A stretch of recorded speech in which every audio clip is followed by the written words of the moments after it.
খুলনা জেলা ও দায়রা জজ আদালতের সামনে প্রতিপক্ষ সন্ত্রাসী গ্রুপের গুলি ও ধারালো অস্ত্রের কোপে নিহত হয়েছে আদালতে হাজিরা দিতে আসা দুই সন্ত্রাসী। হত্যাকাণ্ডের শিকার হওয়া হাসিব ও রাজন খুলনা মেট্রোপলিটন পুলিশের তালিকাভুক্ত শীর্ষ সন্ত্রাসী পলাশ বাহিনীর সদস্য। রবিবার দিনে দুপুরের এই হত্যাকাণ্ডে শহর জুড়ে চলছে আতঙ্ক।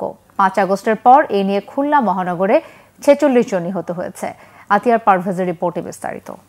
অস্ত্র মামলায় হাজিরা দিতে এসে খুলনায় হত্যাকাণ্ডের শিকার হয়েছে সন্ত্রাসী পলাশ বাহিনীর সহযোগী হাসিব ও রাজন।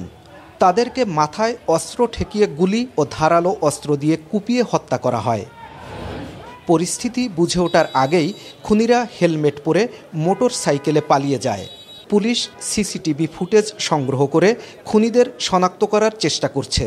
ঘটনার পর থেকে আদালত পাড়ায় আতঙ্ক নেমে আসে। হঠাৎ করে দেখি এখান থেকে দুইটা ছেলে দৌড়ে আইছে, এসে এখানে মারামারি শুরু করে দিচ্ছে।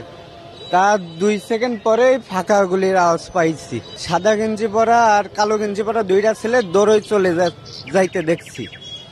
তারপরে এখানে দেখে লাশ ফেলানো।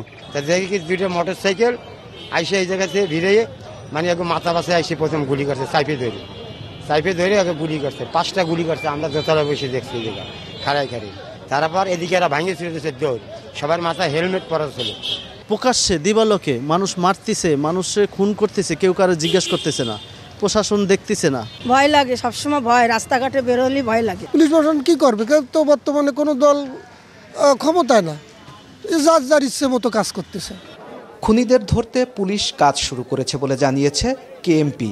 আসার পরে ক্রাইম সিনটা কর্ডন করেছি, কর্ডন করে আশপাশ থেকে আমরা তথ্য সংগ্রহের কাজ শুরু করেছি এবং আমরা দেখছি যে আশেপাশে কোনো সিসিটিভি ফুটেজে বিষয়গুলো ধরা পড়েছে কিনা, আর যারা প্রত্যক্ষদর্শী আছে এরকম কোনো ব্যক্তি আছেন কিনা তাদের কাছ থেকে আমরা তথ্য নেওয়ার চেষ্টা করছি। খুলনায় ফিল্মি স্টাইলে হত্যাকাণ্ডের ঘটনায় নগর জুড়ে আতঙ্ক ছড়িয়ে পড়েছে। আইন শৃঙ্খলা পরিস্থিতির অবনতির জন্য পুলিশের নিষ্ক্রিয়তাকে দায়ী করেছে নগরবাসী। আতিয়ার পারভেজ, বাংলা ভিশন, খুলনা।